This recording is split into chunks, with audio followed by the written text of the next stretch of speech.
To all my love-struck fellas and ladies out there hoping to get married soon, this is the episode for you. And that's because today we're going to be talking about a very taboo premarital topic, and that is what to do before you say I do. And that's the prenup. So back in episode 77, we discussed a little bit about the more practical and essential housekeeping items that help you start off your marriage on the right foot. And when we talk about the right foot, we're talking about the right financial foot. That episode, it was talking purely about how to prepare for combining finances successfully in marriage. Yes. And so that's kind of like the what to do to be ready to say I do there. Yes. This is a topic that really kind of goes into finer details of just asset protection. Yeah. Yeah. And first we're going to start off by saying that we're not practicing attorneys, right? So you should definitely contact a practicing attorney in regards to your specific situation.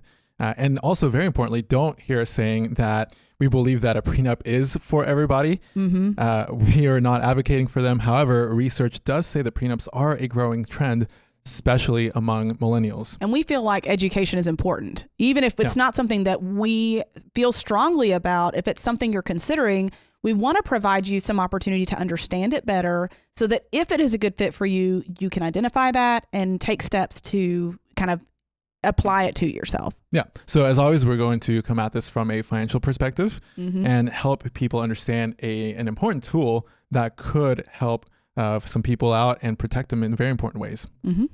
So we know that some people are a little superstitious about this kind of thing because they feel like it keeps spouses at arm's length and could create tension, that kind of thing. I think for some, they misinterpret it as a trust thing. Right. And for me, certainly I would. If I'm just being brutally honest, if my husband had approached me and said, hey, I want you to sign this prenup, I'd been like, you're planning ahead for our divorce? What? Right. Yeah. But I think a lot of people are realizing divorce is a real risk with marriage. Not that I'm an advocate for it, but there are a lot of people saying, look, let's just be logical.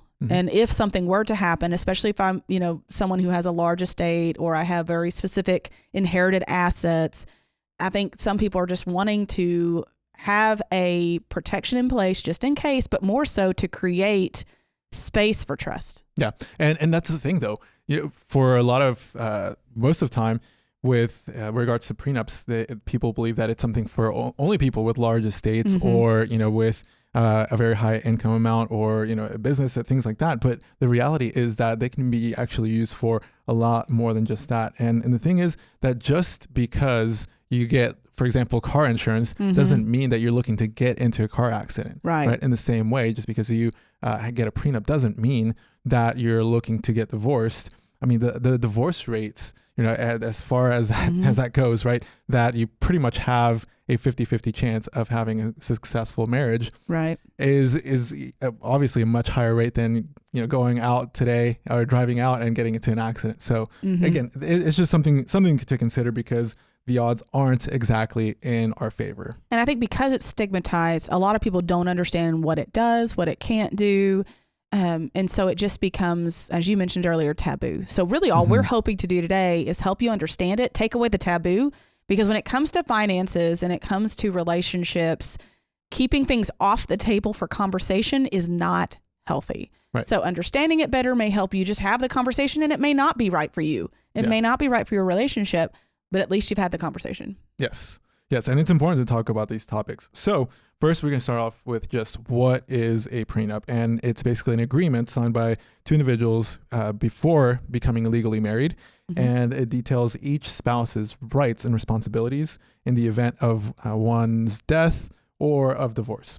And I didn't know that. So I knew that it had, implications for divorce. I never realized it also has implications in the case of a spouse passing away. Yes. So that was something I learned from this information when we were going through that.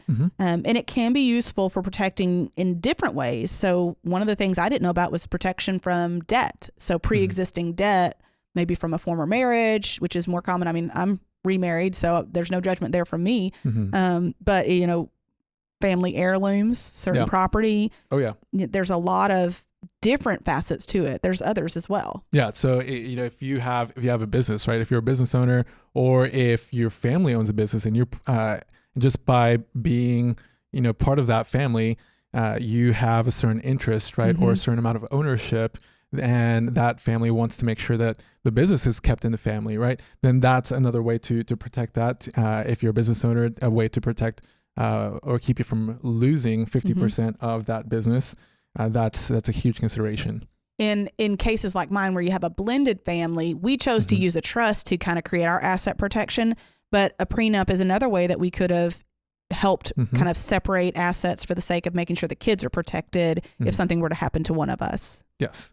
Yeah, exactly. Especially so in your situation where you've got kids from a previous marriage, then that creates another dynamic that helps protect their legacy and, and their financial well-being. And this may be even more important in cases where maybe a spouse has passed away. I have clients who have assets that are in an estate account currently or a trust account from where the spouse had passed away, and it's very important to them, even though they've maybe remarried, that those funds be set aside for the kids. And so that's one of those ways that you could use a prenup if you didn't have the trust in place, would be to kind of in advance set aside a certain chunk to go a certain way as well. Exactly. Yeah.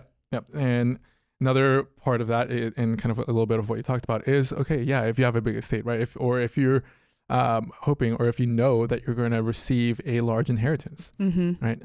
To be able to help protect that. And lastly, and I think very, very importantly, is just to avoid an ugly divorce battle, right? And I think we've talked about the word protect a lot. I want to be clear. I'm not talking about protecting it from your spouse in a healthy marriage. I'm talking about, say, you get married and you realize that your spouse was a drug addict, or they have a gambling problem or something like that, that is not something you knew about before. Then yes, you need to protect finances for your children, for yourself. But also it's about protecting the state from making a decision for you. It's really not about protecting it from your spouse 9 times out of 10. It's about protecting it from state law, making things happen that you wouldn't have agreed to as a couple prior to your marriage. Absolutely. Because you can have a plan or the state can create one for you. That's true. And here's the thing, divorce is never the intent. And just to kind of bring back the analogy of, with the car insurance, obviously, having a car accident is never an enjoyable experience. Right. But if it's much easier to navigate if you have car insurance to help, with the whole financing part of things. And so in the same way, that's kind of what the intent is for prenups, to just make it a lot less of a painful process than it already is. Yes. And we talked about the state can make a plan for you if you don't have one in place. Do understand that for any legal document to be binding, to be executable, it does have to fit within state law. So this isn't something that you should just draw up on a computer in your bedroom and sign and assume that the courts are going to adhere to it. It needs to be something that is done through an estate planning attorney or someone that knows what they're doing. Exactly. And so it kind of, the state law will be able to determine, the share and the management of your property, of debt and income. Right. So yeah. Kind of like you said, I wouldn't want the state to determine any of those things for me. Yes. They don't exactly know my needs or have my needs at heart. And we mentioned car insurance. It's sort of like life insurance. We have to have insurance for certain aspects of our life. We often hope we don't have to use it, but it's better to plan ahead than to just kind of arrive somewhere and be like, well, we're here. Now what?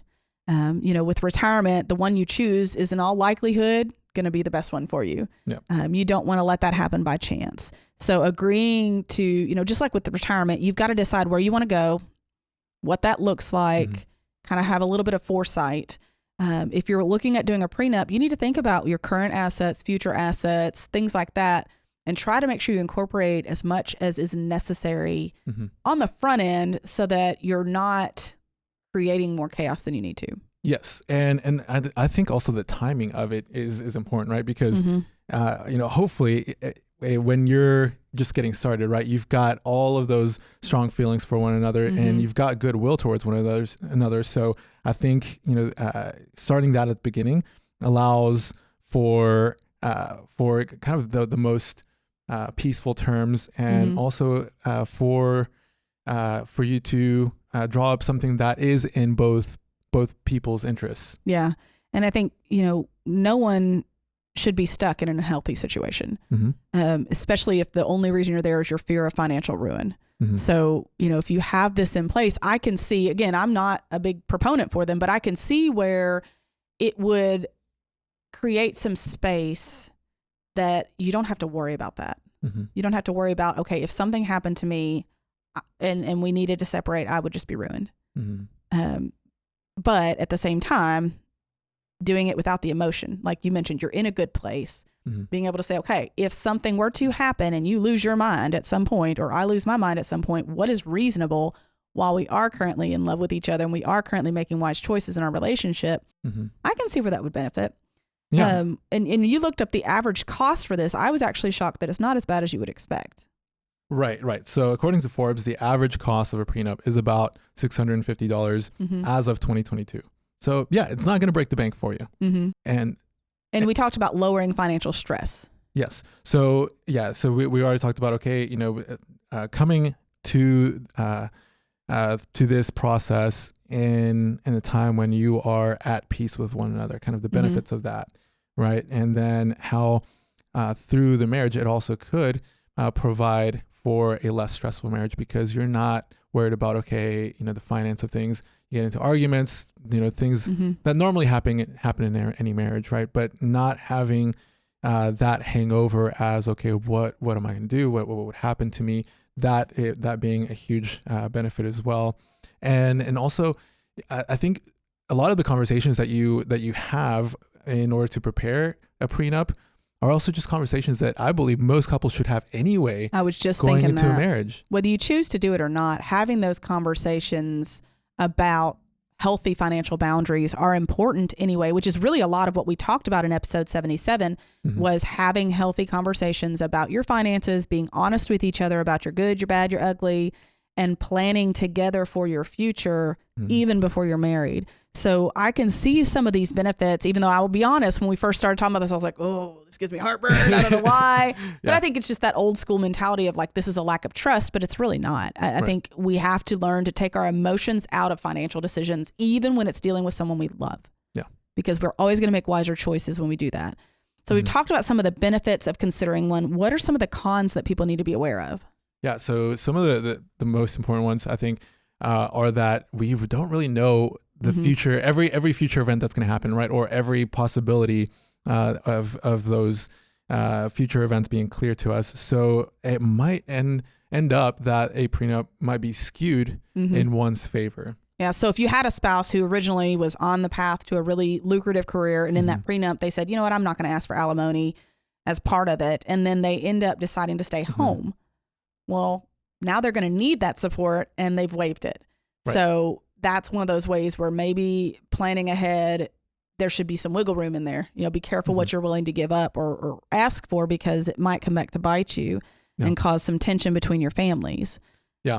So that's the second point, right? And I think that each spouse or each couple is different, right?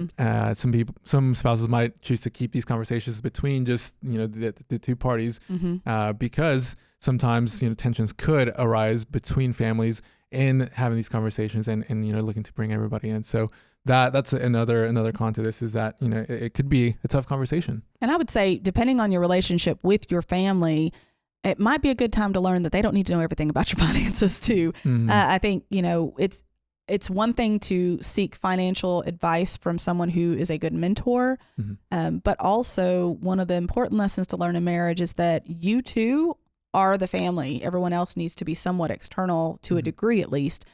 So creating some boundaries, some healthy boundaries, is probably a healthy thing to do anyway. But if there are strong feelings in the family, that is something to consider, because you don't want to start your marriage off with heavy tensions. Absolutely. Yeah. And so another thing to note is that in the one thing that could cause a lot of tension is things like child custody and child support and that kind of thing. So, but those things are not things that can be covered with prenups. So, and in my experience, those are the most tense topics typically. So just understand that divorce is ugly no matter what, but you cannot take care of that in advance. So you're going to have to really just understand the limitations, I guess is what I'm saying. Don't go into it thinking this thing's going to be magical, and if something goes wrong, it's going to be rainbows and unicorns. It's not. It's ugly no matter what. But you can educate yourself, plan ahead, whether it's on paper or not, and make sure that you guys are on the same page before you even get started. Yeah.